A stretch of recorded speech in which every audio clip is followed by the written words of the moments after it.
We're excited to get Big East play started tomorrow. I said this after the game against Morehead State the other night. For us, it's like we're 0-0. We're right back at it. And, the great thing about the Big East Conference is you get a true league champion. Everybody plays everybody home and away. It's 20 league games. We have to be able to navigate the marathon with the right mindset. There's going to be some highs, there's going to be some lows. You just got to stick with it. But the whole key to the thing is you just got to focus on the one game that's right in front of you, which is Marquette for us. Coach Shaka Smart's done a great job. You look at how with the transfer portal he was able to flip the roster in the fashion that he did. He did a great job. You get the guards like Daryl Morsell, who was, I think, Big Ten Defensive Player of the Year last year, who's really scored the ball well for them. He's playing at a very, very high level right now in the transfer portal. And that was a huge get for them, and he's playing tremendous. Tyler Kolick, who's, I think, their best offensive player. He kind of creates, he's the straw that stirs the drink for them. Just his ability to make plays out of ball screens is at the highest of highest levels. And, you got all the size and length and athleticism up front, and they also have Justin Lewis, who's I believe their leading scorer back from last year's team. He's made a big jump from his freshman year into his sophomore year. So we're going to have our hands full. They got a really good team. They play extremely fast. I think they're 5th in the country in pace of play.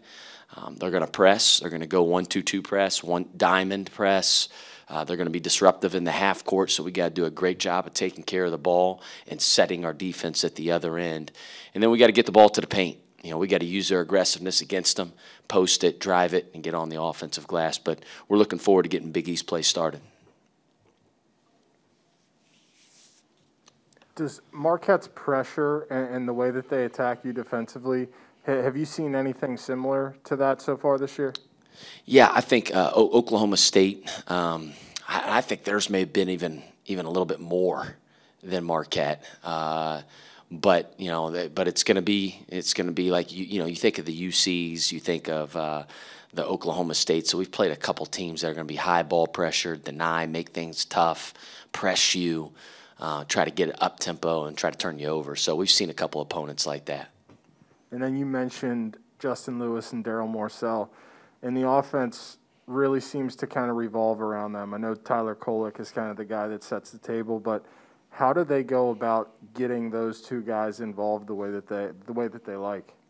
Yeah, Daryl is shooting the ball Morsell's shooting the ball at a very high level. I think he's shooting 38% from 3 on the year, but he can go get his own shot. He's got great freedom, and Coach Smart's given him a lot of freedom out there to make plays off the dribble. He's very good in the mid-range.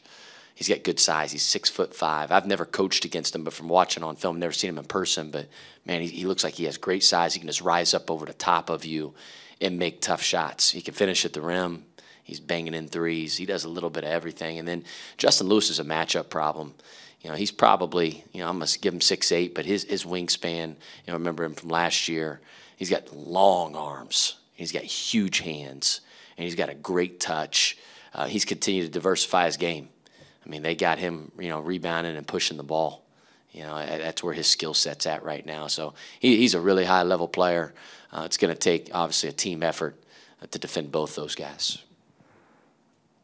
We're starting to see something that I know that you don't want to talk about, but this week a few programs have had to cancel games, go on pause because of COVID. 2 of those programs are Big East teams, Seton Hall and DePaul. I know with Xavier instituting the vaccine mandate for students, how is the process different this season compared to last season? Like, is there testing, or do you only have to test guys if they have any kind of symptoms? Like, how is that working for you guys this year compared to last year? Yeah, obviously the numbers. You look in if you look in the media or social media or whatever it is, the numbers are going up with that new variant. I don't know what the heck it's called, but the new variant's spreading like wildfire, I guess. So my brother's team got shut down as well. They lost their game this upcoming week. So listen, we got to focus on the things we can control. And to this point, we've had no issues. We haven't had any positive tests. Everybody's vaccinated on our team and our program as well. Everybody that's around our program. We haven't tested, because everybody's vaccinated. Now, if somebody has symptoms, Adam, then we do test them for it, right? So like in New York, we had some guys go down, right? So we didn't know if it was COVID. We didn't know if it was the flu. What was it, a virus, a bug? You know, so you test people when there are potential symptoms, right, of COVID-19, just to be safe. So we want to keep everybody safe. But yeah, we don't test like last year. We tested every day. Symptoms, no symptoms. I mean, you were testing. You know, we're not there right now. I'm sure the NBA and NFL, if you read up on the articles, they're changing their protocols probably as we're having this conversation right now. And we'll deal with whatever's in front of us. And listen, if something happens, something happens. My focus, though, is just solely on Marquette. I'll let Mario and Susan Lipnicki and Doc O'Cragley and Greg Christopher, you know, focus on the COVID-19. Yeah, I know. And right before you walked in here, the Seton Hall St. John's game is going to be ruled a forfeit because Seton Hall can't play. And I'm wondering, because your whole team is vaccinated, even if you had a breakthrough case, that's not a scenario where you're going to have to shut everyone down. You would essentially isolate that player, and then the guys who are healthy would be able to play. Is that right? Correct. Yeah. And now, again, I think the Big East rule, Adam, is I think you have to have 7 players eligible to play, I believe. That can include walk-ons or, yeah, 7 scholarship players. You know, it'll be interesting. You know, I feel for, because I believe it's Seton Hall. Am I correct in saying that, Tom? That's shut down right now. I feel for them, right? Now, I don't think that loss goes on their team sheet to the selection committee. Right, and it shouldn't. I mean, Seton Hall's they're playing like a top 10 team in the country right now. And Kevin's got a great team, you know, but it is unfortunate. It'll be interesting to see where this thing goes, though, right? If this thing does explode, this COVID-19 stuff, are they going to revisit and kind of relook at this thing if that's the right thing to do moving forward? So, you know, hopefully we'll stay on the right end of things with this COVID-19. I wanted to ask Trav about the start of the Big East Conference play, and rightly or wrongly, fans and people outside of programs always point to March, about the resume and getting to March and what happens in March. As a head coach in a conference like this, how much do you point to conference play, conference championships as a big marker of success for a basketball team? I think it's everything. I think it's one of the hardest things to do is to win the regular season championship. We were fortunate enough to do it. I think it was 4 years ago. Man, and we took some losses that year that, you know what, probably shouldn't have lost. We won some games, probably shouldn't have won. And I even think about that year Trayvon had a 4-point play right in front of our bench against Georgetown, who Georgetown I think was either in last place or second to last, right? And it took that shot and that play to win the game. And you just got to kind of stick with it, you know, because it is a marathon. Anybody can beat anybody in our league. You know, and there's great coaches, there's great players. I think it's one of the hardest things to do is win that regular season title because we all know each other really well. You know, like we know Villanova, they know us, they know how we play, they know how we do things, they know our players. It is difficult, especially when you play each other twice and then potentially, obviously, with the Big East tournament 3 times. That's really, really difficult. So our goal this year, going into this year, I told our guys, is just one thing. I want to win a Big East title. That's the goal, and in order to do that, you just got to stick to it. You got to be flatlined. Can't get too high or too low. You got to navigate that long journey that we're about to embark on, and focus on the one game that's just in front of you. I don't care about any other game, and then the rest of the year, just Marquette. Travis, you saw VCU when Shaka was there. They played here, yep. And Texas and the NIT. Now with Marquette, has Havoc, or has that evolved? Has it changed the way he approaches?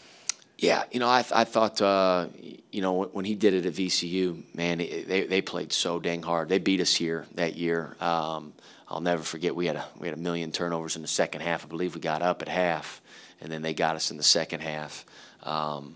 You know, but they play really hard, and they're going to press. That's what those teams are known for at VCU. They go full court man, run and jump. They go diamond. They make things disruptive.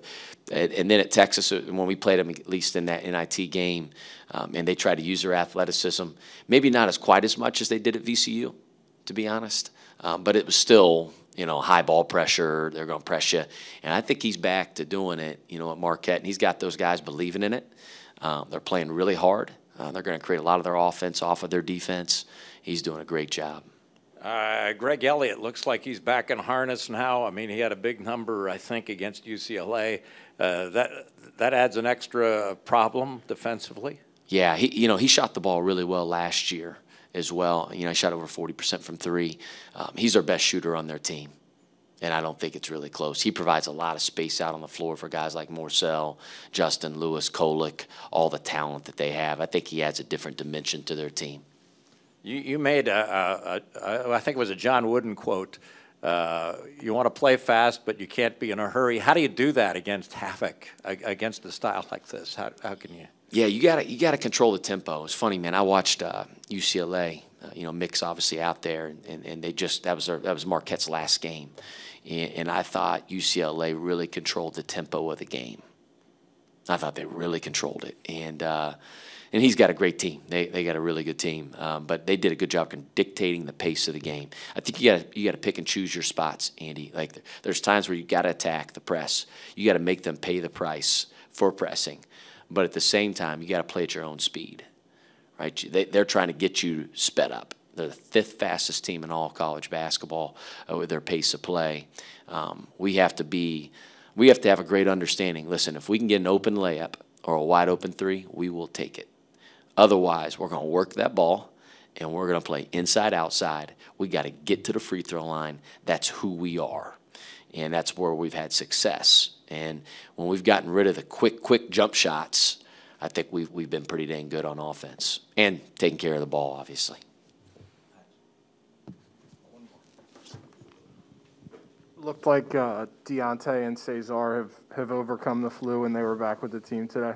Yes, yeah, both guys are full go. Cesar practiced yesterday as well, so he's been back for 2 days, and then Deontay's first day was back today. And no one else has caught that flu bug, right? Nobody else has caught the flu. You know, I do want to, again, because I'd just gotten off the phone. I was, you know, before I came in here. Kiki is going to be out the rest of the year, you know, so I did want to announce that to you guys. He has an injury, unfortunately. Just kind of came about. We had him looked at. He's going to have surgery. But, you know, again, he's going to work really hard with his rehab. He's going to work with our doctors here, and hopefully he'll be back sooner rather than later. Thanks, guys.